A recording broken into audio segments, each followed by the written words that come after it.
Hello, everyone, and welcome back to another edition of After Bath, Before Bed, and Beyond. It is the end of the week. It is Thursday night, and you guys, happy tremendous Thursday.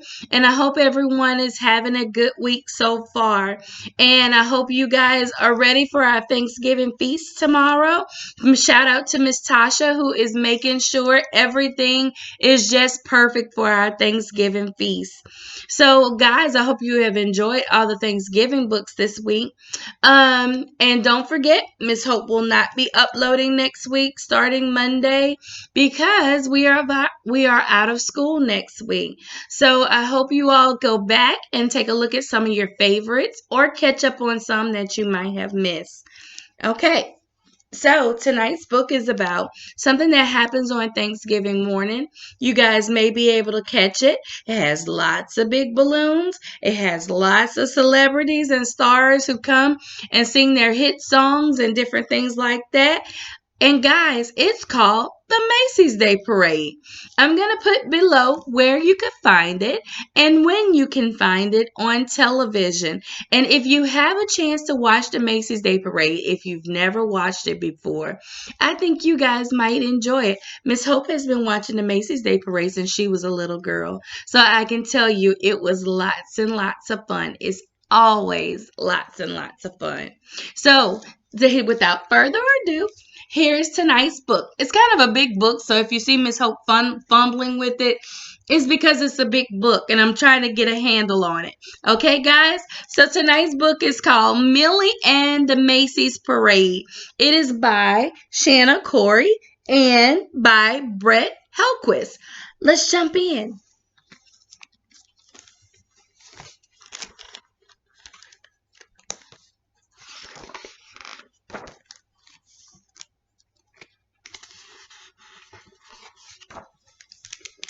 It was 1924, Millie's first year in America, and all over New York City, people were hustling and bustling about getting ready for the holidays.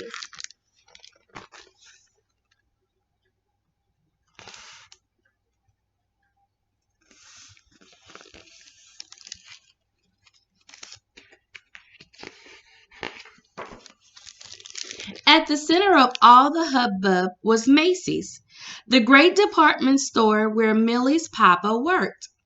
And watching it all from his private penthouse was Mr. Macy. Papa said Mr. Macy was just about the most important person in America, next to the president, of course. And Millie was inclined to agree. She visited Mr. Macy's store every day after school. It was like a giant present waiting to be unwrapped.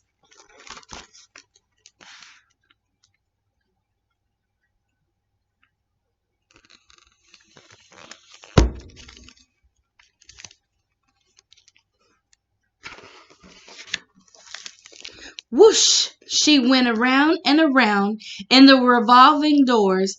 Up, up, up! She sailed on the great escalator. Down, down, down! She rode in the grand elevator.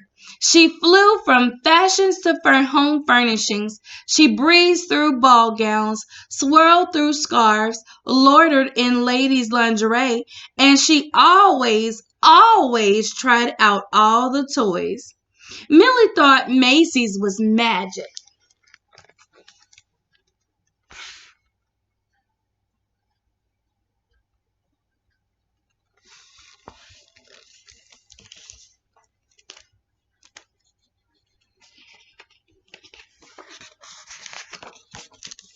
And Millie wasn't the only one.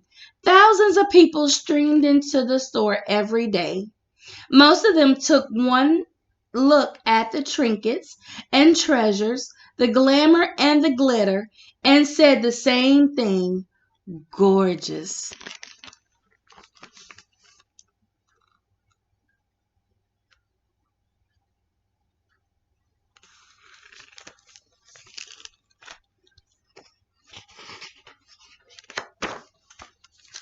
But some of them did not. Some of them only pressed their noses against the windows and sighed. It's not like home, they said. Millie remembered what it was like to be homesick when her family first came to America from Poland. They had been homesick too. Mama had missed Polish foods, Papa had missed Polish words, and Millie had just missed everything about everything.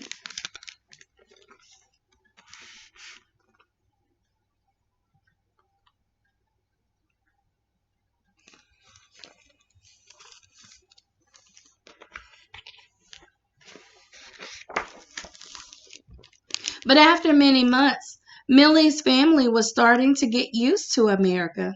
Mama was finding places to buy Polish foods and sometimes trying American foods. Papa was learning new American words, and at Macy's, Millie was pretending to be a princess and making all sorts of American friends in the process.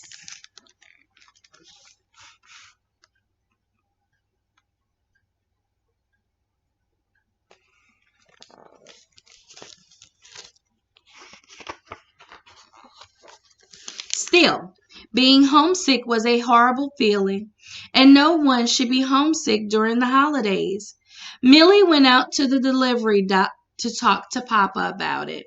She found him resting with a faraway look in his eyes. "What's wrong?" asked Millie. "I missed our holidays back home," said Papa.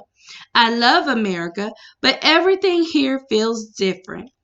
"I miss home too," said Papa's friend Herman. "In my country, I was surrounded by friends and family. How can I celebrate when I'm all alone?" "Nothing in America is the same as it was in the old country," agreed Albert. "In my country, we celebrated with big brass instruments and caroling from house to house. It would take 100 years to go caroling to all the apartments in New York City," sighed Papa. "Maybe we won't ever really have a real holiday celebration in America."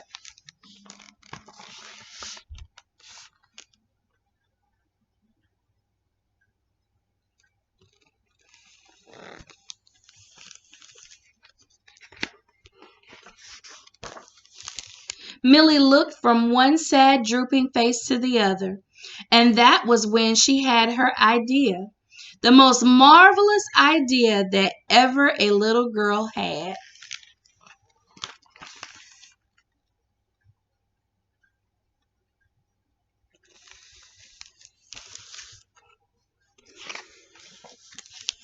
There was only one person who could bring that kind of holiday celebration to America. Millie raced back into the store, past the perfumes and past the purses, the diamonds and the dolls, all the way up to the 13th floor.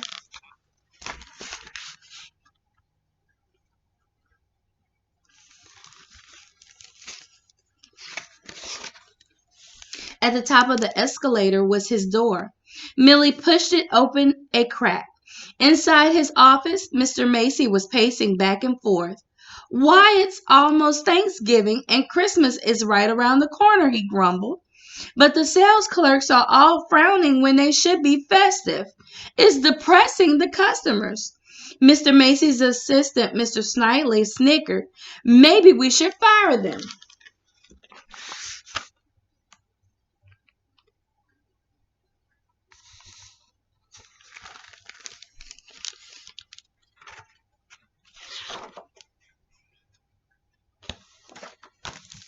"Fire them?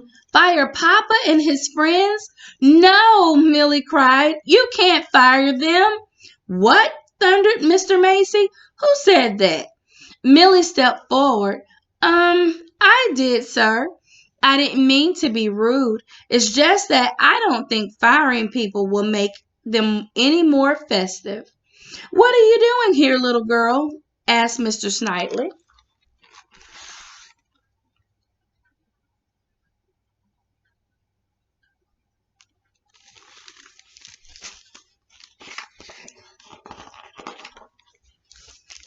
Millie gulped. Then she told Mr. Macy and Mr. Snigley all about Papa and his friends and their holiday celebrations back home. "Said Mr. Macy. Homesick, you don't say. I've been homesick myself before. But still, how can we cure homesickness? Millie explained her plan. Maybe, just maybe, Macy's could bring a little bit of everyone's home to America. What? Asked Mr. Macy. Singing and strolling in the streets? Ridiculous, scoffed Mr. Snightley. No one will come. But Mr. Macy didn't seem to hear him. There was a twinkle in his eyes that hadn't been there before. I like the way you think, he said to Millie. The next day, there was a sign posted at Macy's. A parade, said Papa, with singing and strolling in the streets. Yes, said Millie, just like in the old country.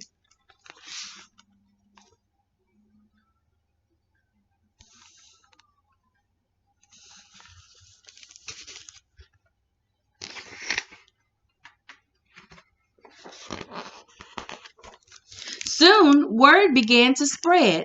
Say, kid, whispered Flossie at the Follies, did you hear about the parade on Thanksgiving? Gee whiz, it sounds swell, Trixie answered between kicks. What's this about a holiday parade? Asked Mr. Rockefeller at breakfast. Should we buy it for the children? I don't think the parade is for sale, dear, replied his wife. But if the Vanderbilts are going, we better go too.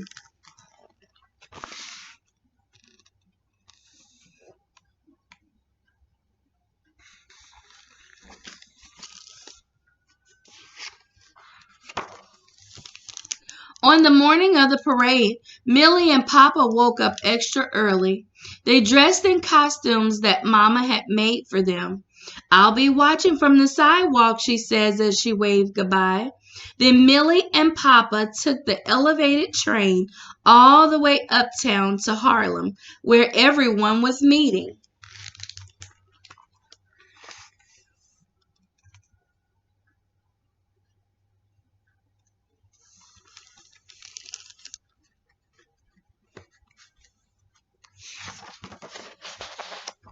When they got there, the streets were filled with people.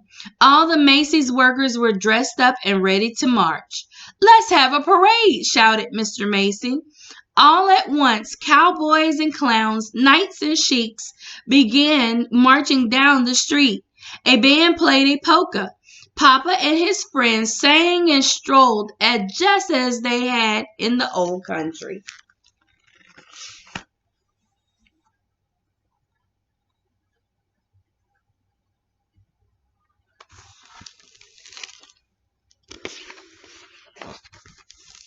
In the middle of it all, Millie rode on an elephant borrowed from the Central Park Zoo. That's my daughter, said Mama proudly as Millie passed. Lovely, murmured Mrs. Rockefeller.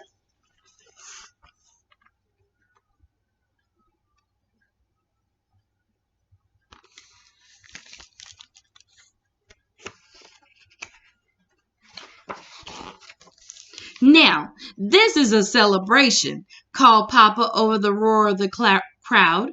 Yes, said Papa's friend Herman, an American celebration.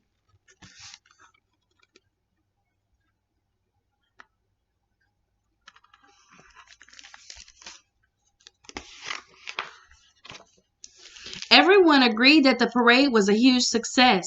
Maybe we should do this every year, Millie suggested. Well, began Mr. Snidely, I hardly think. Mr. Macy gave him a sharp look. Yes, Millie, finished Mr. Snidely meekly. Marvelous idea, Millie. And that's how Millie and Mr. Macy started a new holiday tradition. It looked like a little of the old country, and a little like America, and a little like something entirely new. Who would have thought that one marvelous idea could give so many different people something to celebrate together?